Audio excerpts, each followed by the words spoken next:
Salam, hər vaxtınız xeyir. 16 kəndəsindən düz xətlər ali məsələlərin izahına davam edirik. 8-ci məsələdə deyilir ki, absidoxundan 3 faiz parça ayıran mənfi 5 3 nöqtəsindən keçən düz xəttin tənliyini yazın. 3 faiz parça dedikdə burada məsafə nəzərdə tutulur. Bu o deməkdir ki, həmin nöqtə ya absidox üzərində 0 nöqtəsindən 3 faiz ya sağdadır, ya da soldadır. Bunu şəkildə göstərmişəm A və B nöqtələri ilə. Yəni, birinci halda ola bilər ki, düz xətt M və A nöqtələrindən keçsin. İkinci halda ola bilər ki, M və B nöqtələrindən keçsin. A nöqtəsinin koordinatını yazsaq, absisi 3-dür, ordinatı 0-dır. M nöqtəsinin koordinatlarını yazsaq, o bizə verilir -5 və 3-dür. İki nöqtədən keçən düz xəttin tənliyini yazaq. Burada x1 3, y1 0, x2 -5, y2 isə 3-dür. X çıxılsın x1 bölünsün. x2 çıx x1 bərabərdir. Y çıx 0 bölünsün. 3 çıx 0.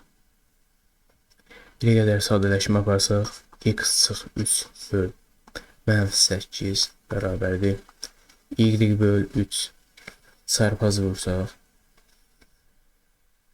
-8 y bərabərdir 3x çıx 9. Y bərabərdir -8-də 3x üstəgəl 9 böl 8.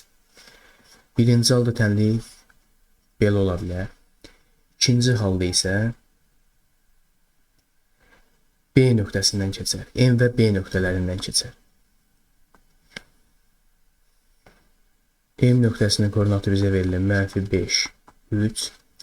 B nöqtəsinin koordinatına baxsaq, absisi -3-dür, ordinatı isə 0-dır.